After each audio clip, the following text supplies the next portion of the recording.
الذي خلق 7 سماوات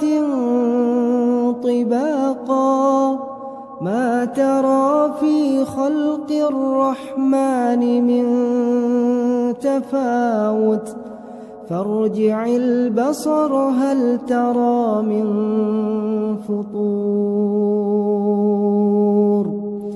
ثم ارجع البصر كرتين ينقلب إليك البصر خاسئا